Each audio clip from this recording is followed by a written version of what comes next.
This is Patrick Smith broadcasting my pirate signal from inside the walls of the witch house. Today I'm going to do a BDSM video talking about the alchemy of BDSM. And, I play around with the psychology of a lot of this stuff. And BDSM is fascinating in a lot of different ways. But I think that this is actually a really simple way to sort of describe what I would call the central appeal of BDSM. And it's the idea of the card Temperance in the tarot. I could not tell you what number that card that was, but it has an angel with a jug pouring out two streams. It's the idea, I'm familiar with the metaphor behind it. I don't remember the card that well, but the metaphor behind it is the alchemy symbol of fiery water, that being a harmonious union of complete opposites. In other words, normally in the medieval mind, if you combined the element of fire and the element of water, you'd get mud, I suppose. But through alchemy, you could do this process where you would be able to blend these things to merge two things that naturally destroy each other. And that was this fiery water, which was the Philosopher's Stone, I believe. I could be wrong about that. It might have been the goal of Western alchemy, that like to blend the fire and water produces Philosopher's Stone. I'm not positive. But the point is that that's BDSM. That's exactly what we do. In BDSM, you have the elements of, well, for example, bullying. To be honest, a lot of the play is like, I'm going to bully you now.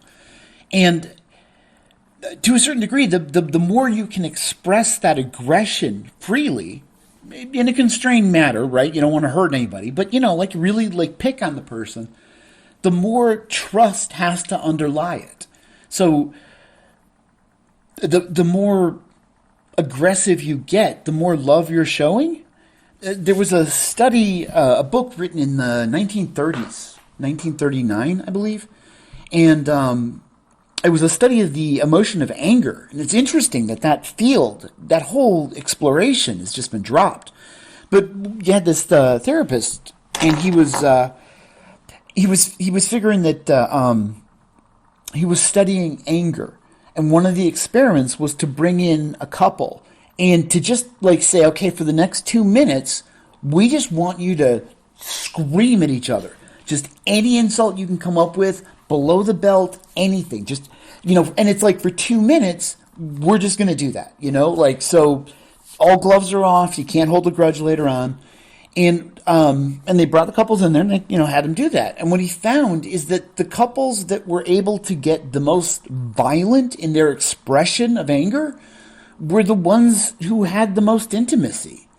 The people who were very, very polite all the time, they were terrified of each other. And they probably didn't, well, I want to say they didn't like each other, but I think it would be more accurate to say I don't think they really knew each other. Because they weren't themselves, not even around each other. It was these couples that were comfortable playing these very aggressive roles towards each other. Those were the ones that had real intimacy. And it's not just that the intimacy or the level of aggression was a signifier of the level of intimacy. In a weird kind of way, the level of aggression was the intimacy. It's look at how comfortable I am pretending to be this terrible person around you. Because I know you and I know that you're understanding this is an act and you're just going with it, And meanwhile, she's giving this amazing performance of her own. And trusting that if she really breaks down into tears, he'll understand that it's that's just her throwing herself entirely into this fantasy that they've created. And then, BDSM relationships are much more intimate than vanilla relationships, I feel, in general. No, that's not fair. There are some very intimate vanilla relationships, I assume. I have no idea. I feel like BDSM demands a high level of intimacy, and it can be good for that reason. in a relationship, it can be worth pursuing it simply because it will force you to be very intimate with each other. And that is, I believe, the alchemy of that symbol. It's worth thinking about philosophically because it's a substance that blends love and hate, and takes the best elements of both, like the aggression and the passion of hate, and the tenderness and consideration of love. It is absolutely fiery water, and I think like people are very uncomfortable with exactly one half of that equation. That's the problem. It's like, no, you're playing the bad guy. You can't play the bad guy and go out on stage and be all like, oh, I hope you don't mind that I'm playing the bad guy. Like, no, you have to go out there and command the fucking stage. You have to terrify the people on the stage, or you're never going to terrify the people in the audience. They're never going to feel anything. You have to sell it. Or, whatever, do your pussyfooting little, bullshit. And, like, honestly, there's a place for that, You really should, get that stuff as part of it. I mean, like, seriously. Like, I would recommend going full bore once in a while. Don't do it all the time. Like, I'm with you there. I'm not saying that, like, oh, yeah, I get up and it's like, wife, attend me. Like, no, fuck that. Like, it's exhausting, but I wouldn't mind having those scenes be part of a relationship. I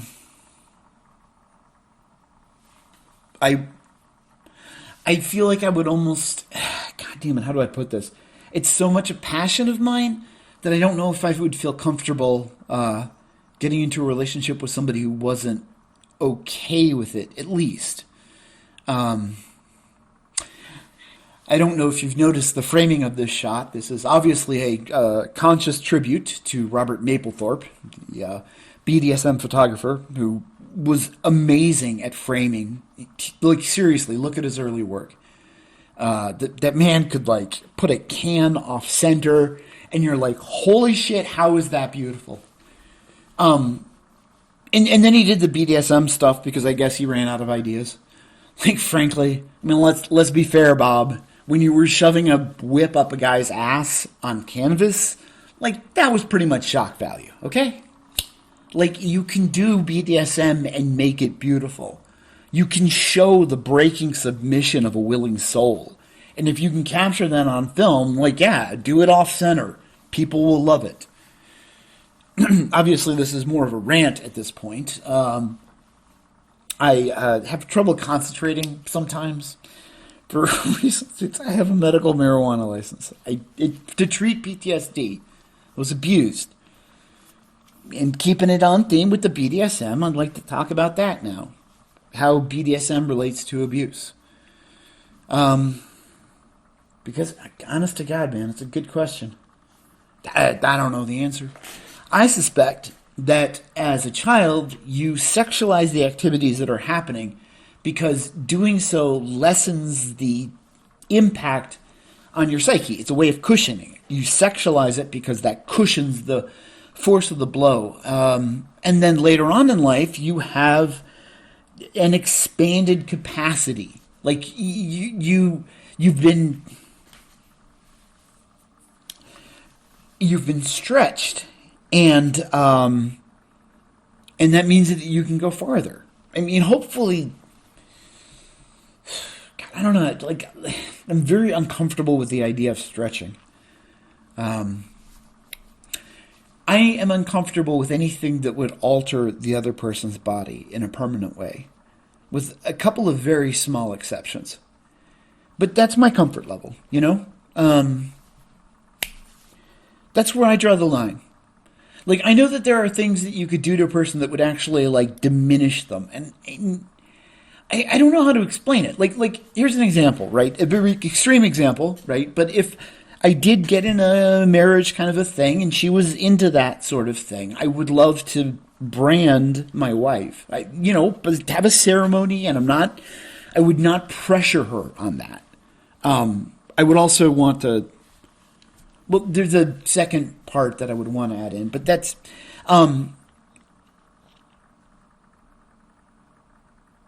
And that would, like, in a sense, that would permanently diminish her, right? Like, now her skin is marked, and it's not going to get unmarked. And I mean, like, I would be okay with that, Like, I feel that, like, there are some modifications, possibly in some cases even extreme ones, that, like, like, okay, yeah, no, I can see that. But I don't want anything that would, like, diminish her ability to, like, live her life. And, like, I get that you kind of do that anyway, just by, like, having a relationship. So, like, there's no clear line. You just have to kind of guess.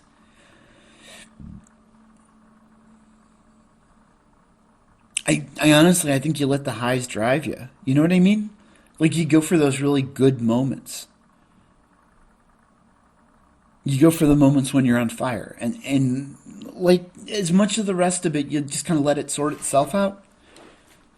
Yeah, I think that's the right way to do it. Like, when the boundaries are that murky, don't focus on the boundaries. Focus on the guiding stars, Hey, to segue into another topic about BDSM, is it's an interesting way of thinking. There's this idea of a thing defined by boundaries and a thing defined by the center, if that makes sense. Like, for example, Democrat or Republican, very easy to distinguish. They have a card, and it's there's a very clear boundary condition for those two groups, right? But liberal and conservative, well, it's a little bit more tricky. A lot of people are conservative in one area, liberal in another. It does definitely seem to be ingrained in our thinking that, and it's weird. But the point, I lost the point. You know what? I'm gonna have to actually title this thing as a inebriated brawl. I hope you enjoy it. I will attempt to stick to the issue of BDSM. Trust me in this one. I know what I'm doing.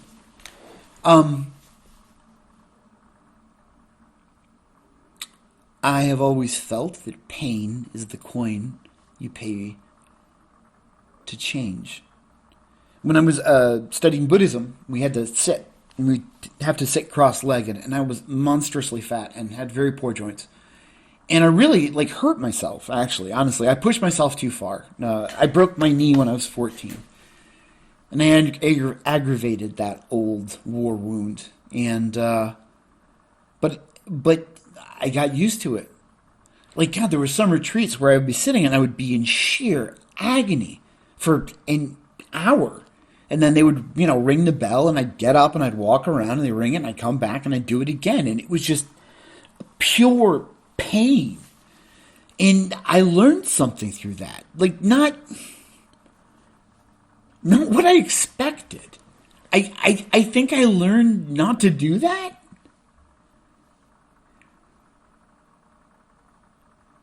You know what I mean? Like, I had learned that I didn't like that. It's a very strange thing to say, but I had learned that I didn't like it. It's like, how do you feel about falling off a building? Like, I'm generally opposed to it. And it's like, I don't know, like, probably. But, like, if there was an airbag down below, would I do it? I don't think so. I mean, would it be possible to enjoy that? I mean, there are people who have done it for fun. Maybe I'm not giving falling off buildings enough of a chance, But that kind of pain, that is not my path to enlightenment. I am sorry. That may be a part of it, but, like, that part ends, okay? Yeah, that was grueling. I did a seminary in Buddhist temple in Detroit. And it's so weird to say that, because it's like, like, you'd go out on the porch and you'd be drinking, like, barley tea. Like, I didn't buy the stuff. They always had it. But I was drinking the barley tea, and, like, you'd hear, like, bam, bam, bam, Just on New Year's. It was only on New Year's, really. There was New Year's and maybe, like, I don't know, one other night. But, But my point is that yeah, there's a real tenderness, a real intimacy. I find that sometimes when you're dealing with very intense emotions, it actually helps to like sort of like break the fourth wall, if that makes sense, because they can overwhelm you. You know, so it's actually, if you can control that part of you, if you can control that where you actually like learn how to break from your own emotions, you can kind of let them out at a steady pace. And I think that that would be a really great thing for people to learn how to do, because that's that's BDSM kind of in a way too, right? That's what BDSM is. Like, you're going into the shit, you're going into the worst fucking crap in your life, and you're staying with it. And I think if you can manage it, like, it would be really interesting to like kind of have those little like fourth wall breaks every, whatever minute or something like that. Not when somebody's like really into it, but I find it grounds me. I worry about losing control a lot. I worry about going too far, because it's not always obvious, and the sub doesn't always respond. Like, there are cases where she'll be so into it that she just, and plus, I mean, like, there's a lot of fucked up people out there. There's a lot of people with issues, and sometimes those issues mean that you don't quite feel pain right. And maybe those issues also mean that you're emotionally unstable, and you don't always report to your partner when you're feeling things that you should report, because you're fucked up, because something terrible happened to you when you were a little kid, and now there's some innocent guy who was just trying to like fucking figure shit out, and now he's like getting his ass hauled off to jail, and I don't know who to blame, but I'm pretty sure it's you. I hate people who use tragedy as a justification for atrocity. Like, stop it. Stop making me feel bad for feeling sorry for you. You run into that a lot in BDSM too. God damn it. This is a contact sport, okay? You're going to get mud in your eye. Walk it off, or sit it out. Or find a group that's willing to play at a very slow, low level. But for God's sakes, just like have one area where you can just come out there and tell a really funny sexual aggression crime joke, and it's like okay. Because there are funny, look it up. They're actually on the internet. Dana Davidson. She has a video of the best rape jokes on the internet, and I highly recommend it. I'm going to link it in the low bar if I figure out how to do that. I have been recording for 18 minutes.